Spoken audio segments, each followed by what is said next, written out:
Hi, everybody. It's Noreen again. I thought I would tell you some stories. Yeah, little stories that have happened to me as a mother and teacher, author, everything all at once, inspiring me. One time I was driving with my my youngest daughter in the car, and I had the middle daughter as well, and she wanted a rice cake. So I'm driving, and I say, "Yeah, here's a rice cake." And I had two children in the car, so I split the rice cake in two and uh, handed her half a rice cake, and she had a meltdown. And it was the worst thing that could have happened to her was this half a rice cake. So she started screaming and yelling, "I want a full rice cake, I want a full rice cake." And I'm driving, and I'm like, "Well, we don't have a full rice cake, sweetie." And oh, look how good your sister's understanding that we had to break the rice cake, and at home we have more rice cakes. And I was doing the sweet mom thing. Then I switched to, okay, enough. There is no more rice cake. This is the way you get it. You get half or you get nothing. Then I tried changing the subject. Everything I had learned in grad school for teaching, diversion, everything that I could think of, and nothing was working.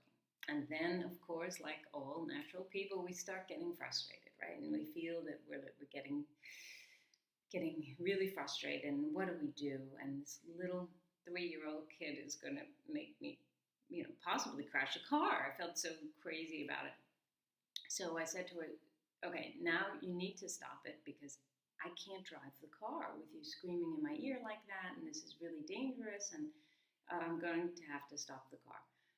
She didn't stop crying, so I did have to pull over, and I pulled over, and I got out of the car, and I picked her up, and I put her down on the side of the road, not on the road, but on the pavement, on the walkway, and I had to think, what am I going to do? What am I going to do? What am I going to do with her? And she kept saying, "I don't want a half rice cake. I don't want a half rice cake. I don't want a half rice cake." And you really think you're going to lose it as a parent. And then I tried to breathe, and I asked myself, "Noreen, what is the absolute opposite of what you want to do? Because that must be the answer, because everything else you've tried hasn't worked."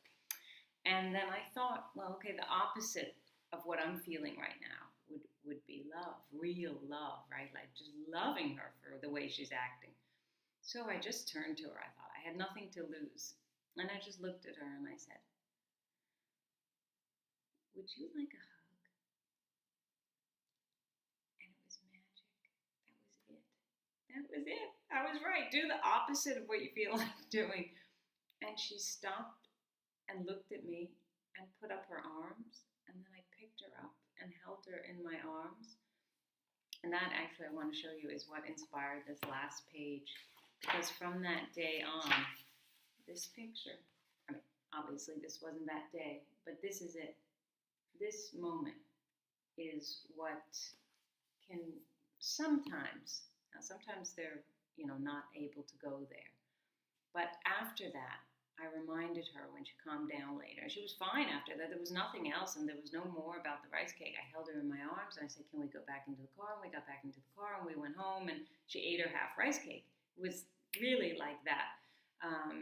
So remember that for yourself, too, because you as a parent, this is hard having a child who has meltdowns like this. And I've seen videos here on Facebook, and it's heartbreaking. I feel bad for the parent. I feel bad for the child. I mean, we're all in this together, and we've all been there, and I've been there, and I just want to help in any way I can. And this really helped. And then I talked to her later about it, and I said, you know, that was really wonderful that we were able to solve the problem without anybody getting mad at the other person. Can we remember that next time?